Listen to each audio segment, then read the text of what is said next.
Welcome to Settling is Bullshit, a sweary podcast about claiming your joy. If you are an adult human craving healthier boundaries, a greater sense of purpose, or an increased capacity to feel at ease in your own skin, then you are in the right place, my friend. I'm your host, Kate Blauk, and I'm here to offer you practical tools and playful encouragement to help you step forward and be your most awesome self. My hope is that each episode will leave you feeling a bit more empowered to make brave choices and claim your joy. Y'all, I am here today with Ally Rounsley, mindset coach and delightful human. Ally, welcome. How are you today? I am excellent. If I were going to ask you to introduce yourself, what would you say? So I am a recovering people-pleasing project manager and behavior analyst turned mindset coach. Ooh. And my mission is to help humans get their shit together.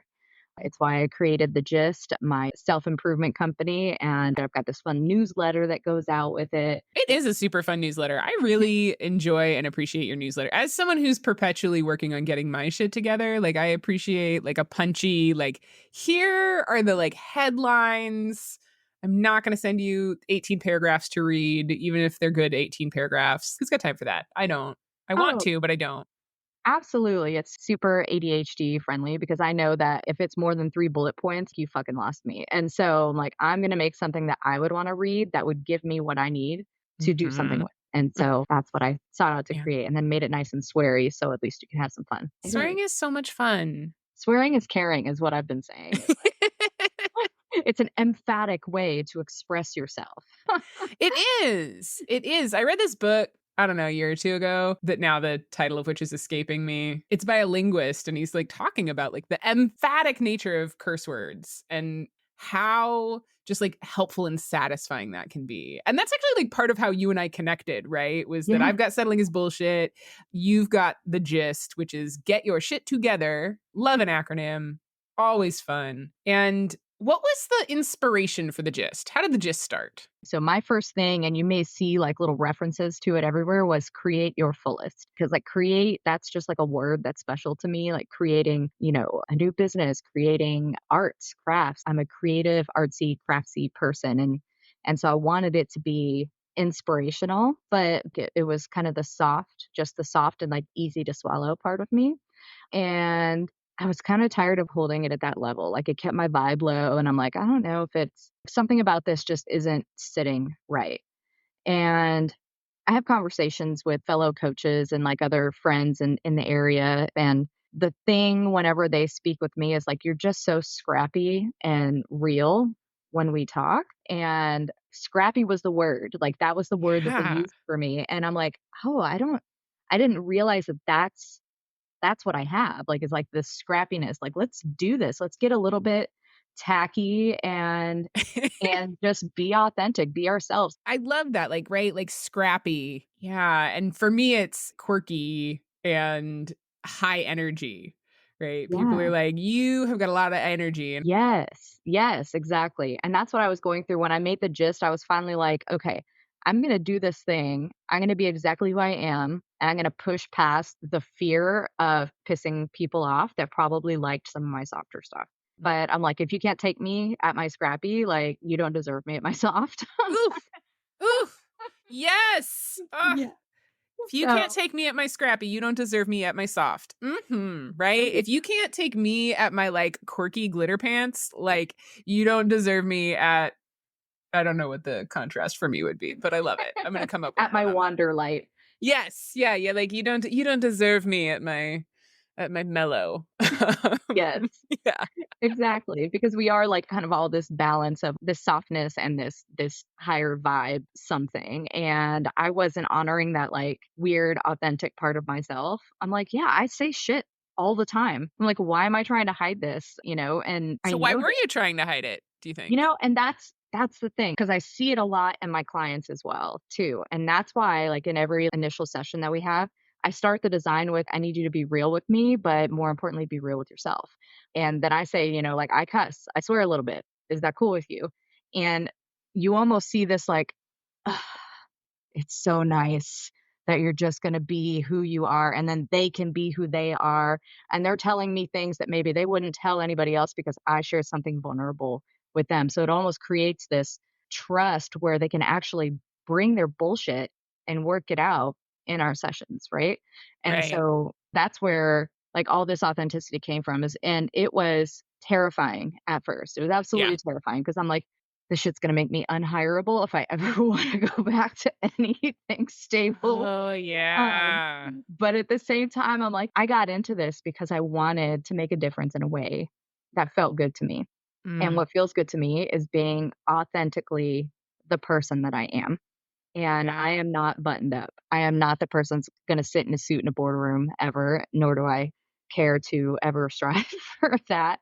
Like, I'm the person that's gonna be in the trenches with you, helping you figure your shit out. That's what I Right. I like the messy part of life and, like, let's find a way to make it make sense. Yeah, and now we've talked about this a little bit before off recording, but like you are coming from a project manager background, Yeah. right? So this was a journey for you.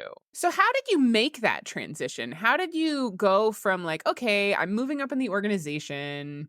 I'm, good at what I do. This doesn't totally feel like a great fit, but like I'm good enough at it. It's fine. Whatever. How did you move from whatever that vibe was to being like, you know what? I'm gonna go be a fucking coach. I'm gonna do some shit. I'm gonna swear on LinkedIn. How'd you make that transition? Oh my god. Well, I will tell you that it was not an overnight transition, but the catalyst for me because I was like, I'm comfortable and I'm safe. I've got this great job. It's got great flexibility. I work with good humans.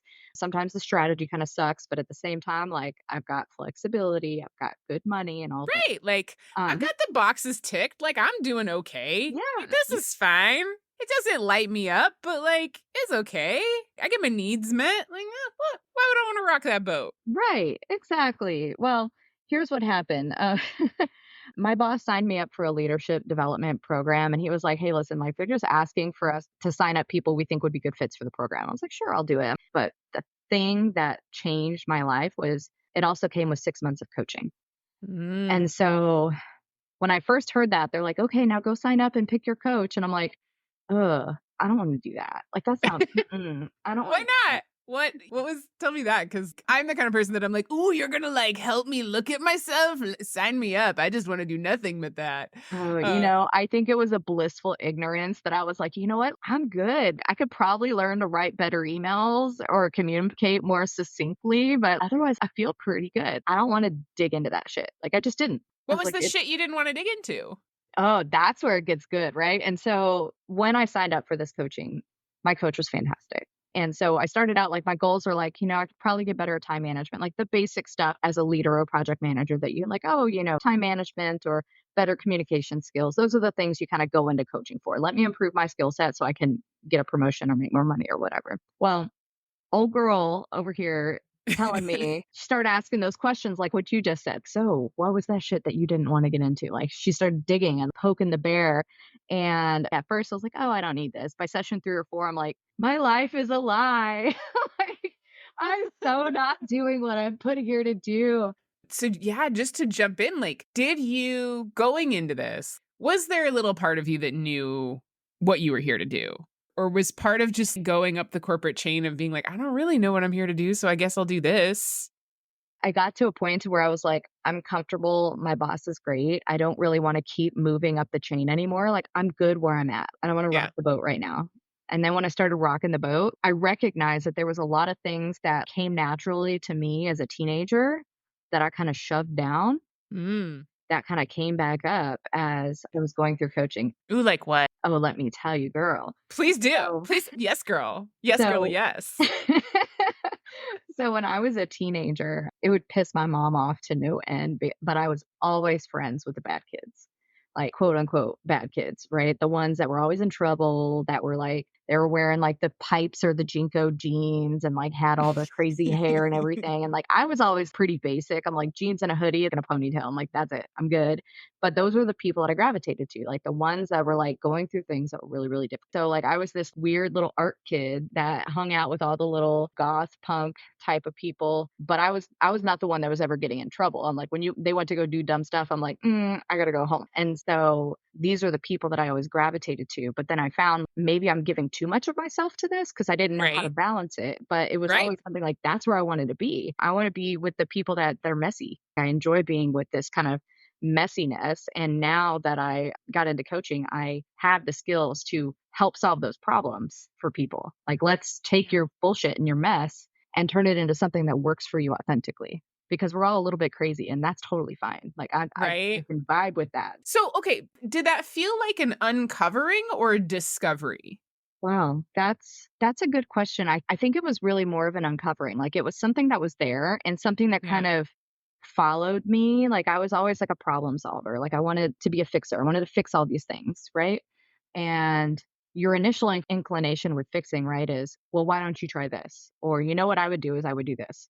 But sometimes fixing isn't just actually fixing. Sometimes fixing is listening so they can figure their shit out on their own. And so when I learned some of these other tools, you can be like this fixer person that helps support people through hard shit without solving the problems for them. Yeah, I just wanna, like, interject and underline that, Yeah. right? That, like, sometimes fixing is listening so that people can solve their problems on their own.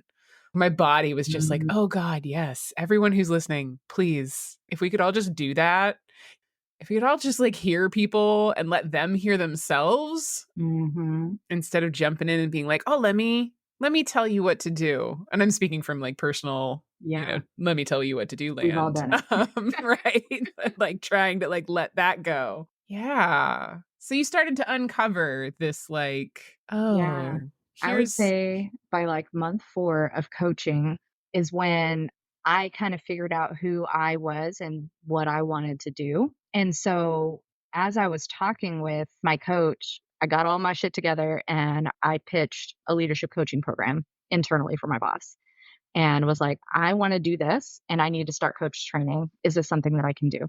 And so, he had a couple of questions and everything, but ultimately said yes. And I was like, holy shit, I can do this. So I continued working with a coach because as you're learning to be a coach, you still also need a coach. After you're a coach, you still need a coach. Yeah, Um, man.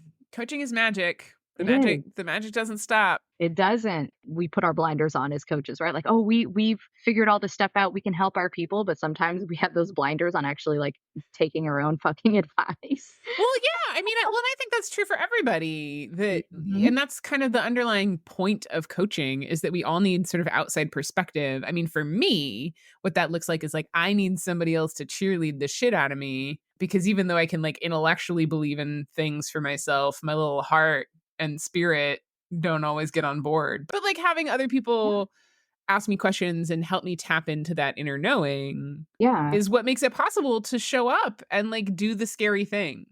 Right? Mhm. I couldn't do any of the fucking scary shit I've been doing with my life in the last many years if I didn't have help and support and other people to point out to me that I'm actually doing pretty okay, even if I don't feel like it. Yeah, yeah. And like I want to point out something about that too, because I think there's like a fine line with external validation versus like support from people. Yeah. It's almost like find the people that can toot your horn and support you, but also all those people that are telling you like their own insecurities and you should go back and get a stable job. Learn to listen to your gut and what's important to you Yeah. and fuck the rest, right? Right. And like find the people who can help support you in that. Yeah. Yeah. Because Right. we all need a And tribe, but we need our good ones for sure. yeah. And I think what can be challenging is that sometimes that's a real short list, Mm-hmm. you know? But having a couple people that you can be like, "Hey, I need some cheerleading today," makes all the difference. Yeah.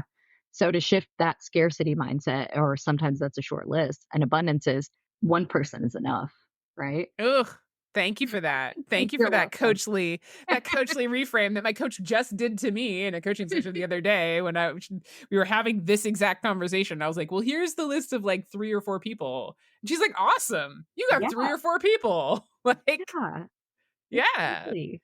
It's awesome to have like 2 or 3, 4, like, that really, like, speak to you, that can cheer you up or kick you in the ass, and then that list will grow. Over time, Totally. it's grown. Like, I would say at the beginning of my journey here, I had, like, 1 person that I would really kind of talk to, and a year in, like, I think I've got, like, 5 or 6 that I can legit text and be like, "Hey, I just need a kick in the ass." So you got permission, you got your job to fucking pay for it, you did the coach training, you were like, hoorah, I'm gonna be a coach now. And then you launched your first sort of foray. And then you were like, actually, this isn't the thing. So, yes and no.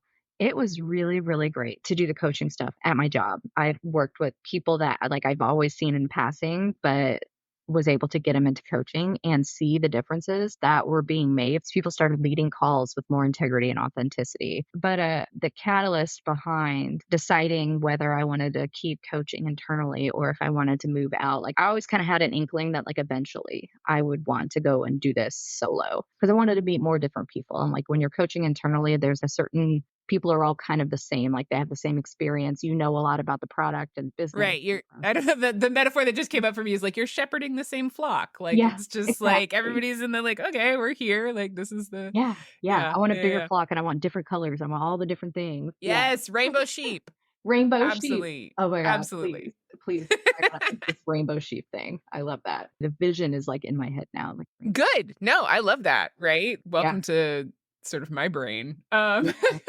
yeah. But Okay, so you wanted rainbow sheep in your life. yeah, I did, but I was willing to wait for it for a little while. Like, I can do this for a little bit longer. But the catalyst is that that boss that was my big supporter and everything, he ended up leaving for another company. And so I had a plan to work there about 6 more months or so before I started really considering like this business thing. And then finally I was like, you know what? It's my birthday. Fuck it. I'm putting in my notice. It's my birthday. I'm quitting my job. Oh my god, I love that. I Yeah. love that. I You started that sentence of like, "Well, I had this plan." And I was like, "Oh, I feel this." Yeah. Like, I was not planning to quit my marketing work for like, I don't know, another year, and then like that went out the window because like Yeah. once we have that taste, that clarity, right? Mhm. That vehement no in our system, it's so fucking hard to ignore. It's so hard to ignore. That is the thing. Yes, that thing, that kernel that just starts living in your brain, like, you can fucking do this. And you have all the tools, and now you know how to listen to yourself on what the right decision is for you. Don't fucking ignore it. That's the like piece of like how coaching can ruin our lives, right? Because we can't unknow it. We can't unhear it. Once we've got that internal barometer, that like connection to like, oh, this is who I am and what I want to be doing. Like you can't unknow that. And You then you have to can't fucking do something about it. exactly. Yeah. Like now I'm morally and emotionally obligated to see this shit through. Ugh, right? Yeah. And that leads us to kind of part of what I wanted to talk to you about today was this like fuck around and find out mentality that you Yeah. have embraced and are in the midst of. And Yeah. how did we okay, so you were like, it's my birthday, I'm quitting my fucking job. Let's just fuck around and find out. Yeah, so I will say that I was fortunate to be in a place where I could do that. So I Right. know that not everybody could, but I'd kind of been in a place where I've been thinking about it for long enough that I was able to kind of prepare. And Yeah. granted, I would have been more prepared in another 6 to 12 months. Yeah. I was like, I feel okay enough to do this now. And if I don't act on this now, like I will come up with excuse after excuse after excuse on not to do it. And then I'll just feel shitty about the fact that I'm like, oh, well, I have this great idea, but I'm not going to do anything with it. And so I didn't have a word for it at the time, but it evolved into fuck around and find out. Right. Yeah. At the time, it's like, I've decided that I'm no longer going to let fear drive my choices Mm. because fear of instability, fear of how am I going to make money? How, like, what is my life going to look like? What happens if it doesn't work out? What are people going to think of me? All those things that pop up into your brain had driven the 30 plus years of my life already. I'm like, I don't want to live that way anymore. Like, What it's comfortable and safe, but it wasn't right. yeah, what helped you be like, all right, the fear's been driving the bus and I'm not letting it drive the bus anymore. What helped you like around that and move through that? Coaching, honestly, like, it was I would come up to coaching sessions, and there were a few in a row where I was just like, "I really wanna do this. I just don't think I'm ready yet." And it's almost like she'd ask me the same fucking questions over and over and over, and I'm like, I know I'm avoiding the things that I know I need to be saying and thinking. And then finally, I was just like, "I am afraid of losing what I have right now. Like it Yeah. was that very scarcity type of thing. I'm afraid of losing this stability, this comfort, and everything that I'm doing. Right. But at the same time, I started to kind of notice the weight of different choices, right? I can choose, Mm. and this is what it feels like to stay, or I can choose, and this is what it will feel like if I go. And it finally got to a point where I decided that it felt better to make the choice to quit and move into what I Yeah. wanted to do. And it was still scary. Shit, it's still scary. Oh, yeah, 100%, Yeah, right? yeah. But I will say it gets less scary the more you fuck around and find out. The more you take those risks and make those choices that feel uncomfortable, the less scary they get, the less weight they hold.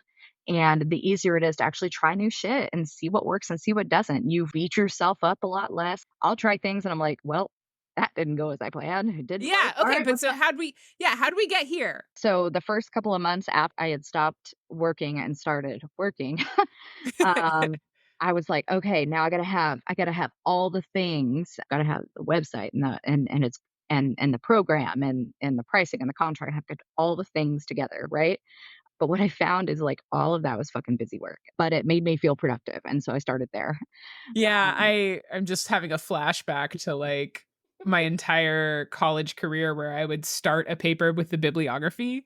Like, I would do my works cited page because I was like, "Okay, like, I can get this beautiful," and, like, then I didn't have to because the writing was the hard part, and I was, "Oh, right? but I can get this really organized," right? Or I'm gonna clean my entire fucking house before I have to do the thing that I'm, like, putting off and doing. Yes, yes. I can do this because it's comfortable and safe.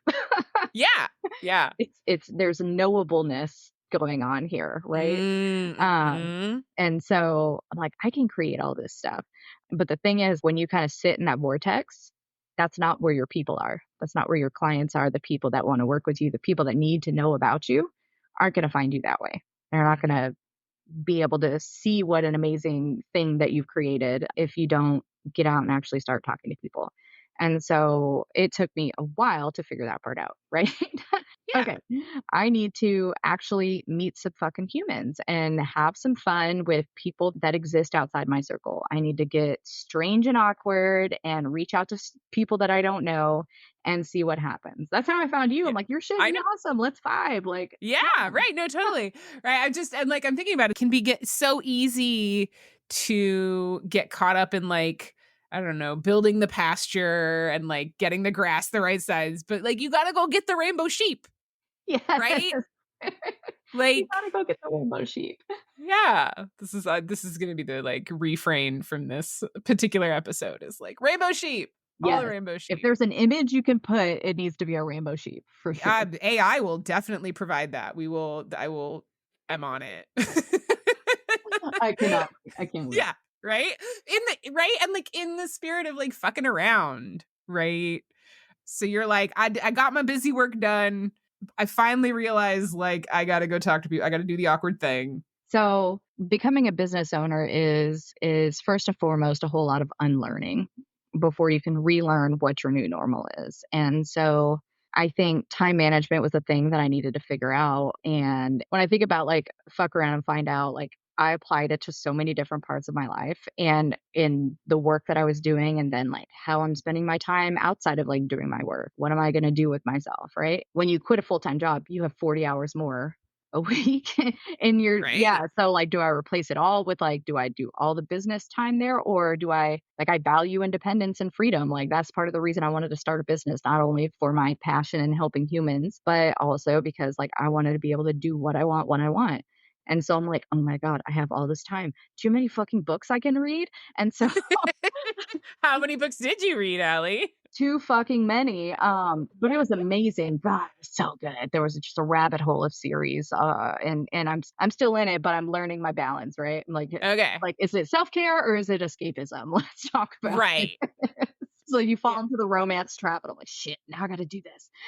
Yeah. I got Okay. 4 So more you're books. like, I can read all the books. I can read all the books. And Uh-huh. then we dialed it back. Is that what And I'm then hearing? so something that I found was really, really interesting at first for me is like the building resilience as an entrepreneur was something that I really needed to work on because shit doesn't happen overnight. And so I failed a few times, right? Like I felt like I would build this program and then like nobody would want it, right? Because I'm not like, I don't know my marketing, I don't know my sales, or people just didn't want what I was offering. And so then I'd go into this dumpy, like, I suck at this. Why am I doing this? And then for like a week, I would just sit there and read. I'm like, this is comfortable and safe. I'm going to stay right Yeah. here. Yeah. So you try so failure in this context, because this is something I've been thinking about too, right? In Mhm. someone who's on a similar journey of like, what is success? What is failure? Yeah. And I think that's for you to decide. And that's why I went into this mindset coach and let me take my own fucking advice, right? Um, So what was that sort of phase one? The like you'd build some things that didn't work, you'd build some things that didn't work, you'd build some things that didn't work. Then it sounds like if we're on like the hero's journey, you sort of like went into the dark pit yeah, of like, is this even right for me? And then you came out like winter melted and you were like, all right, I'm gonna do this. yeah, I gotta do something different. yeah. I'm trying to remember the exact thing. There was something that I saw that it might have even been something as simple as like a meme, I think that I saw that said something around like, get your shit together. And then I was reading a book and it mentioned like get your shit together like a lot. Like I was like, okay. So I'm wondering, I'm like, what can I do with that? Like, what can I do with get your shit together? Like, cause I feel like that. I'm like, I feel like that's the thing that everybody says. And then, Right. some of us do something about it and most of us just complain about it. Right. And so I'm like, Yeah. what can that actually mean to somebody? And how can I turn that into something that's important? And then it honestly like grew legs and arms and fucking wings and all this stuff. And like it just kind of took off. And then as I started really birthing the gist out of all of this, right? Because that's what it feels like. It was a labor, an Oh, intense totally. labor of love.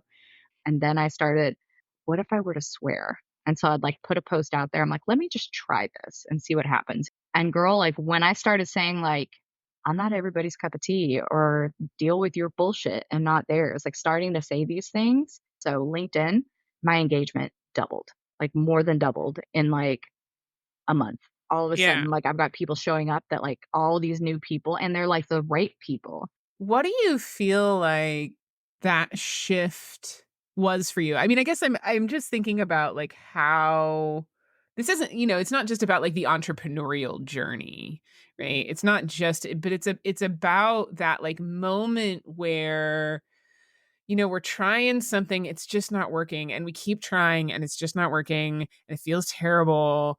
And then for me, like I'm pretty woo and like the universe kind of steps in and is really trying to get our attention of like, no, it's not this. It's not this. Like, dude, it's nudging. No, that thing that you really kind of want to do in your little heart, but you're like, oh no, but I can't do that. Like, go do that. And then kind of like big cool shit happens. Yeah, like it's I'm building resilience. I am doing this fuck around and find out thing where I'm trying new things. I'm pushing past my fear in order to lean into the things that are more authentically me, to make more aligned choices that feel good to what I'm meant to be and what I was put on this earth to do. And so on the outside, it looks like, oh, she's just building a business. But on the inside, it's like I am growing as a human and learning how to deal with failures and setbacks and wins and seeing abundance versus scarcity and figuring out how to deal with my messy because sometimes the messy's just it's gotta just linger. It's gotta chill. Like let's hang out and have a coffee together, mental craziness over here. Um, Yeah. but then you got Yeah. to go. Like, chill for a minute and get the fuck out. Like, so it's learning all of these things and accepting the way I am and allowing it to be here and learning how to use it as a strength versus beating it into a submission and trying to be that normal human that people would expect. And Yeah, so, what have you learned about the way that you are, that you're now more able to, like, embrace and be like, "Alright, like, this is how I am, and here's how I'm gonna, like, show up now that I'm in touch with yeah. that." I was diagnosed with depression as a teenager, and it's kind of had its ebbs and flows throughout my entire life, right? And so I know that there are certain times, sometimes times of the month that I am just not at my best. And at the very beginning of like this whole journey for me, I was really beating myself up on those times where that depression and hormonal bullshit was rearing its Mhm. ugly head. I'm like, I'm not getting anything done, but I'm like, I really can't. I really can't do it right now. I just can't. Yeah. It's gonna be shit, and I don't want to. And so I started for a few months. I started tracking. I'm like, okay, so what times am I really like? What does my energy flow actually look like? And so I figured out there's like certain weeks that suck, that are just gonna suck no matter what. And I started planning my business and personal obligations around that. Mm. So if I know it's gonna be a low energy week, I'm like, I'm not gonna fucking do that. I'm not gonna go and host a webinar or a workshop on a week where I know I'm low energy. And I'm gonna lean into those times where I'm gonna feel really, really good and do the work during those times. Like if I need low energy work, that's like, let's reflect, let's kind of journal, let's figure out kind of start putting out ideas that I could use or not use, low stakes shit on those low Right. energy days. And then like the high energy days, like, okay, those are the days where I'm out DMing people because I have energy to talk to people. Right. Right. Right. Yeah. So what has that opened up for you?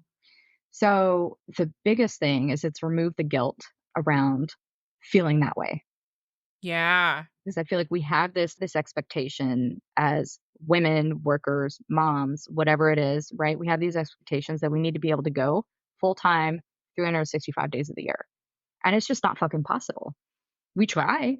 And that's where the Yeah. burnout and the stress and the overwhelm and the weariness and the people, like all of the shit, that's where it comes from, is because we're not listening to what we need, both Mm. physically and mentally. What do we need? Like today, I just need to sit on my couch and read a fucking book.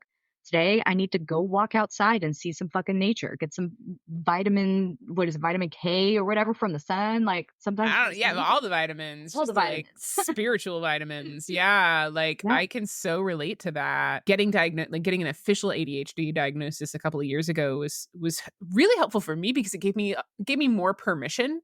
Because Hmm. like, I needed permission from myself. Like, I forget that there isn't an arbitrary permission granting agency. Like, it is just like but, like, the social, like, everything you just listed, and especially as an entrepreneur, there's this sense of, like, I could always be doing more. There's always gonna be stuff I could be doing, and so giving myself that permission to be like, "I need a break. I Hmm. actually need a break," right? Something I've been thinking about a lot in this journey is what kind of boss do I want to be to myself? Right. Mm. And honestly, I don't want to be a boss who's expecting me to work all the time. I don't want to be a boss that doesn't have her shit together and like doesn't have. I mean, I am currently kind of a boss of like, we've got like 80 million projects and I don't really know what to prioritize, but that's why I like have coaches and help. So you're So saying all those like the kind of boss that you wanna be. So what are you doing about it? I mean, I'm getting coached around it. It's honestly like, and like, I mean, specifically in the last week, was the kind of boss that was like, yeah, like you need some mental health days. You go take those. Yeah. Right. I'm the kind of boss that's like, oh, like you need to go take care of yourself. Great, do that. And that's what I was hearing in what you were saying too, of just like, oh, like there's gonna be some ebbs and flows and acknowledging that and like leaning into it and taking the time for the restorative practices instead of being so focused on like the like external productivity and the doing and the like have tos. I feel Yeah. like I've been doing that as well, and it's hard. It's so hard for little, like, overachiever, perfectionist, energizer bunny human that I tend to be.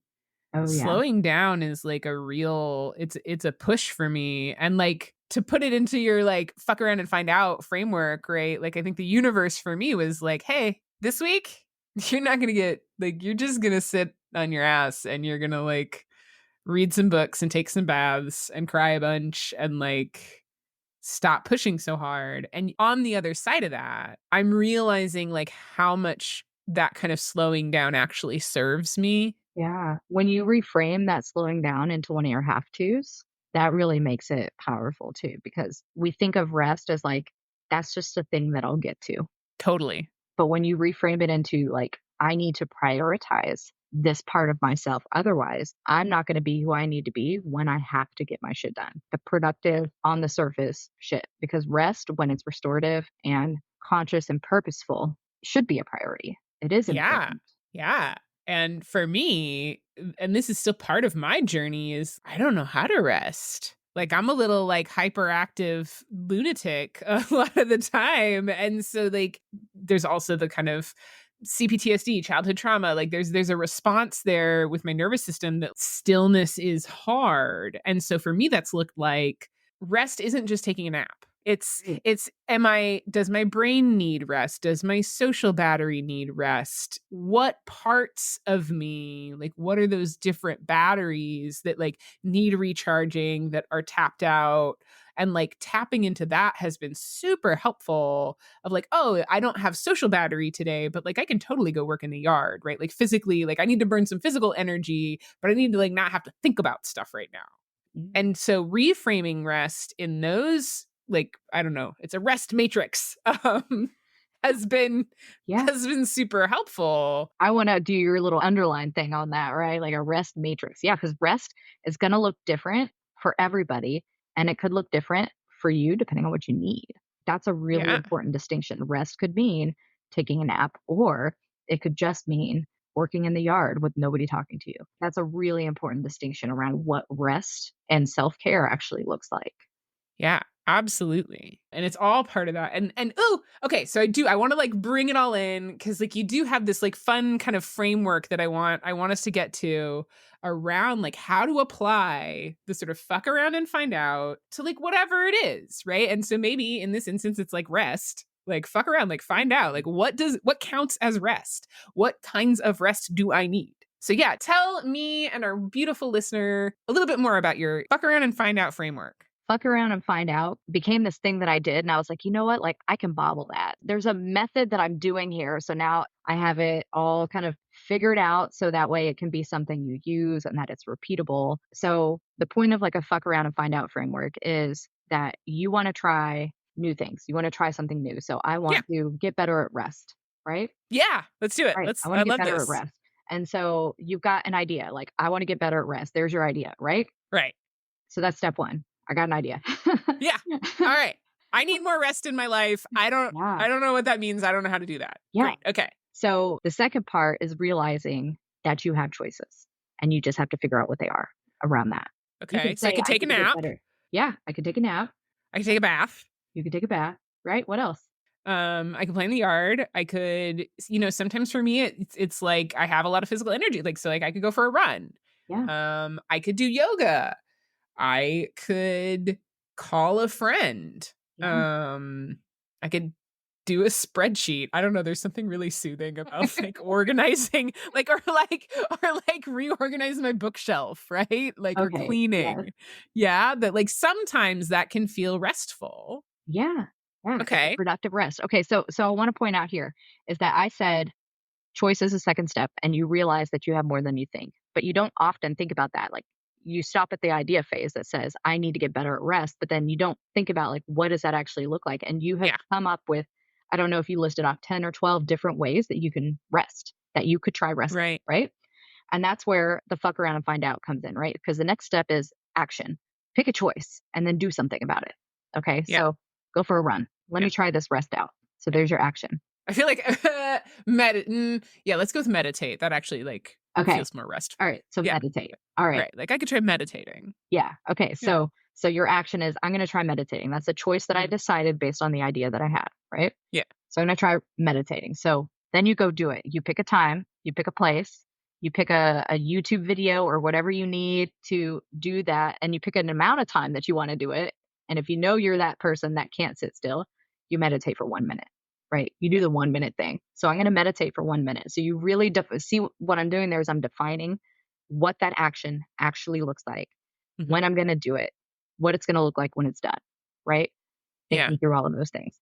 And then the last part of that is reflect, figure out how did it make you feel? Did it fill your Uh, energy up? Did it drain your energy? Did you hate every fucking second of it? right. Like was meditation completely the opposite of restful because Yes. I'm like Yeah. coming out of my skin because I can't sit still. I mean, that was certainly when I started meditating, that would have been the case. But yeah, like I love this listening to you. I'm like, oh, I fuck around and find out all the time, except that reflect piece, that actually pausing to be like, okay, like how did that go? Yeah. What did I learn from that? Like That piece I often skip. Yeah, and that's the most important one. And coming as a Uh-huh. project manager, like, you have all this stuff that you do for a project and then you roll it out, but there's this very end piece that everybody leaves off and it's the sustainment phase. How do I keep doing this thing? What's working well? What's not working? What do we need to adjust? So in project management, it's kind of the same as this fuck around and find out. Scientific method, same thing, right? What are Right. you learning from what you did and how will that inform what you do next? 'Cause Right. my next step is repeat with gusto. Okay, this Ooh, is what I've learned. repeat with gusto. I And like it. and I want more gusto in my life. oh my god, right? And so with that reflect piece, one thing that I really wanna point out with the reflect part is there's a difference between judgment and discernment. And when you reflect, it can be very, very easy to judge yourself. "Man, I suck at meditating." Right. Right? You Yeah, I really didn't do. like my brain did not get quiet. I am terrible at this. Yes, exactly, and that's judgment. And so I would invite as part of your reflection is to step away from judgment, remove your emotions, and just look at the facts. Use discernment. I noticed that my body couldn't sit still, and it was really uncomfortable. And so you look at it from a facts minus emotions standpoint to really understand how it impacted you and what you can do about it. So instead of falling into this like judging pit of despair of I suck at meditating, I'm never going to get better at this and it's not going to Right. help me and now I'm like Right. less restful than I was before. That discernment's going to be like, "You know what? Like that didn't work out the way that I thought it would and I'm going to try something a little different and see if that works better." Right. Like maybe next time I need to put headphones on Yeah. or Go to a whatever, quieter right? place or run And beforehand. Yeah. yeah, like burn off the energy beforehand. Exactly. Yeah. Like, yeah, I think where I know myself in the past have quit, it's like I'll try it once and I'll be like, oh, that didn't work. So can't try it again. As opposed to like tweaking factors or really doing that kind of checking in. Yeah, that piece is so important. And I think the gentleness and the persistence and the like permission to like try and try again Mhm. is especially for, like, recovering perfectionists, it's so hard. It's so hard, it's like, I didn't get it right the first time, so I can't do it again. Yeah. So I feel that. I absolutely feel that. And in the beginning of my fuck around and find out journey, I felt that way too, a lot. And my biggest advice is you decide what you want and you start making choices that place a vote in that category for yourself. What do you mean? So I'll reference, I really love the book Atomic Habits, right? Oh, it's so Oh, good. it's so good. It just soothes my like structure and framework heart. And he talks about something called identity votes. Who are you and who do you want to be? And are the decisions and choices that you're making every step of the way voting towards that identity or against that identity? Right. So Mm. when you consider, when I look at, I'm going to sit on the couch and watch TV, right? If I'm making a conscious choice to use that as restorative rest, maybe that's an identity vote towards being a more mindful person or being a more balanced person, right? Like maybe that's my goal is I want to be more balanced. I want to make sure that I'm prioritizing rest. On the flip side, you can take the exact same thing, right? I'm going to sit on the couch and watch TV, but I'm doing it because I'm avoiding all these other things that I want to do. So it's not a conscious Right. choice. It is a unconscious, this is a habit that I've created because I don't know what else to do. I feel Right. uncomfortable doing anything different. That might be an identity vote against being a balanced person. And it all Yeah. depends on how that choice kind of shakes out for you. Right, and thinking about, like, that idea of, like, well, I wanna be somebody who meditates. Okay, but why? Like, Yeah. what does meditation represent to me? And it's like, if I wanna be someone who prioritizes rest, I get to decide if, like, meditation actually falls into that category or if I need to be doing something different. I think we can get so hung up on the sort of specifics or whatever of, like, this is what it's supposed to look like. I mean, for me, right? Like, to me, in, like, my brain, it's like, our rest is napping, and I'm terrible at napping, so, like, I don't know how to rest, right? Like Yeah. Yeah, I talked about it a couple of weeks ago on LinkedIn on like set visions, not goals. And sometimes we can be focused so much on like, I want this specific thing. Well, why do you want that thing? Start asking yourself why you want that thing. And then set the vision instead of the goal. So for example, like say I want to make $1 million in a year, right? I want to make $1 million Mhm. in a year. Sounds great, right? Why? Yeah. What is $1 million going to get you? Right? Yeah, I Well, don't know. probably Like, a lot of fucking things. I don't yeah, a lot of things. Like, I would totally go to Iceland, with $1,000,000. Yeah, but why? Why would you go to Iceland? Because it's really pretty and it's really goddamn expensive. Like, there's a lot of places in the world that I wanna go that are really fucking expensive. Yeah. What are you gonna Um, get out of going to Iceland? I'm gonna get to go be in really amazing, gorgeous nature, and, like, my soul will be filled with the awe and wonder of the universe. Yeah. And, So like, why saying all of that, I don't need $1,000,000. Like, I live in the Pacific Northwest. There's a few places around that I can go to for a lot cheaper. Ooh, and see what you just did there? My goal is to, like, fill up my soul, right? Yeah. So then, like, you have this vision of creating this feeling inside your soul, and so is your goal really to make $1,000,000 or is it to fill your soul, right? Yeah, no, it's to fill my soul, 100%. Yeah, yeah. So as you start to really kind of dig into those things kinda change. Yeah. So you may think that's what you wanted, but is it really? Right. I think of that so I've got a daughter, she's 7, right? And so I've seen every fucking Disney movie that exists. And so we went back and we watched The Princess and the Frog, which I don't know if you've heard about that. That's Princess Tiana. She's like this girl Yeah, in that New was Orleans. slightly past my like, that came out like, I was a teenager when that happened, so I have not actually seen that Disney movie. Yeah, I didn't see it either until I had a child. And now I've watched like I went back to watch The Little Mermaid and like Snow White, Yeah, all the old ones, and then all the new ones too. See, no, I know them all, yeah. girl. I know them Oh all. my god, I watched Little Mermaid, like, 10 years ago, and I got so angry. Like, the feminist awakening in me just made me so angry at The Little Mermaid, and I was like, "Fuck."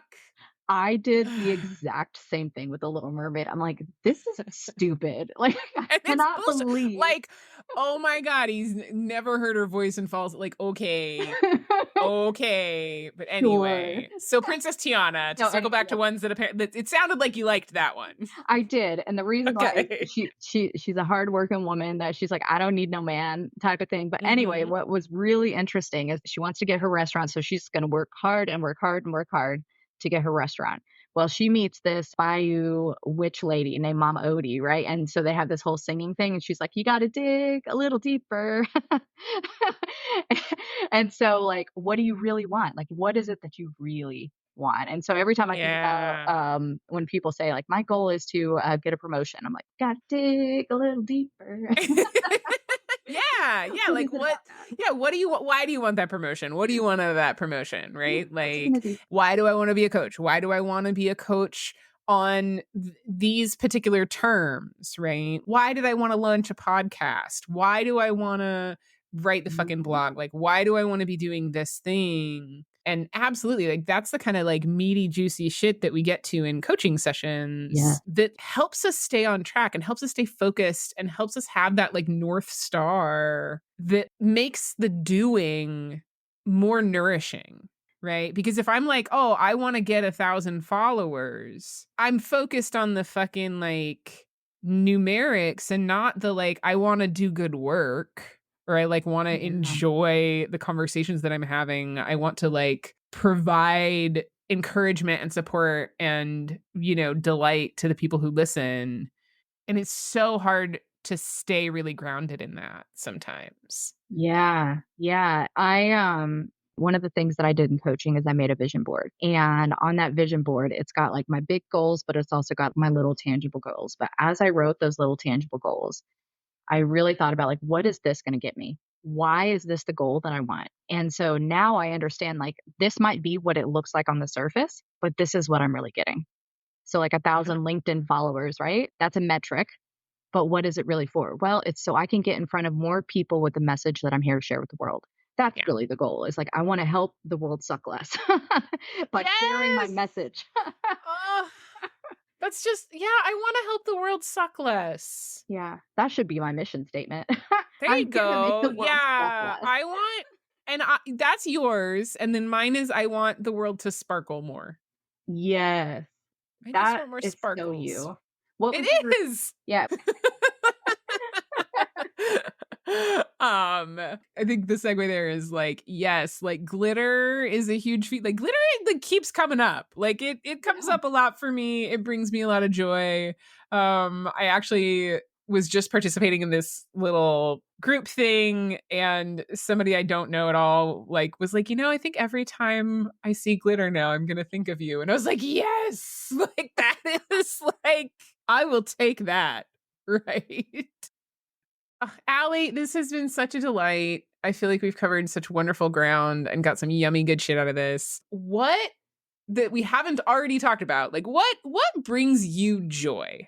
I was so excited to think about what brings me joy. And I've got kind of two ways that I'm thinking about it. Like broadly, there are like certain categories of things that bring me joy. So creativity, inspiration, exploration. Those are really the broad things. But the cool thing about joy is it can be super, super small and super, super simple. So when I think about things that bring me joy, it's I French press my coffee every morning and I love the little froth at the top whenever I pour it out. I'm like, that's always my goal for that first cup of coffee is like this really nice, like frothy. And this brings me Mm. joy. Looking out in my backyard when it's bright and sunny, like those things bring me joy. So, really small things, but also like really big things. Like we get into this coaching thing because we're passionate about helping humans achieve their goals and make progress towards things that matter to them. And so, like, what really brings me joy is being able to see humans grow over time in our coaching sessions, right? You know that feeling too. It feels so I good. do. Yeah. Yeah, I had a session last night with a client I hadn't seen in a month who just like went off and did some awesome shit that I was like, "Oh my god, that's amazing. Yes. Good for you." Yeah. It's The like, just so cool. yeah, like the ultimate flex is like they come in, like a few sessions in and like they've learned how I ask things. Right. And so they're like, I know you're going to ask me when I say, I'm like, yes, Mhm. you were learning how you talk to yourself because that's how I'm talking to you now. And so they start to pick these things up. And I'm like, I knew like in this moment that Allie would ask me, like, what are you going to do about it? And then I did some shit. I'm like, yes. Yeah, that transition Yes. between the first session and the last session, when you see them come in and they're hopeless and helpless and they don't know what to do and they're stuck and they're confused, to like that last session when you're talking to them and they're like, "You know what? I know I don't have it all figured out right now, but I know exactly where I'm going next and I've Yeah. fucking got this." And Mm, that confidence, that like empowerment that they claimed from themselves at the very end, like that's the reason that we do this, right? absolutely. Ugh, amazing. All right, Allie, how do people find you? So you can find me a couple of different places. I have an Instagram at Ally the Gist. My website where you can book me for sessions. You can also sign up for my newsletter and buy cool shit that I create, like bookmarks, stickers, and prints. And that website is thegist.life. And I am my most active and snarky on LinkedIn. So absolutely come find me on there. We have a good fucking time. So LinkedIn, you can find me at Ally Rounsley. We'll Awesome. have some fun. You will. You will have some fun. I follow Allie. I get her newsletter. It's great. I have fun with it. You get a tarot card. It's delightful. Awesome, Allie. Thank you so much. This has been wonderful. Let's all go make the world suck a little bit less. Fuck yeah. Fuck yeah. Thank you so much for listening. If you enjoyed this episode, please help me grow the podcast by subscribing, leaving a review, and sharing it with anyone you think would benefit from hearing it too. Your support means the world to me. If you'd like to get updates about new episodes, posts, and offerings, please visit settlingisbullshit.com to subscribe to my newsletter. You can also find information there about working with me one-on-one to build your most amazing life. Until next time, remember that I believe in you and that you are fucking awesome.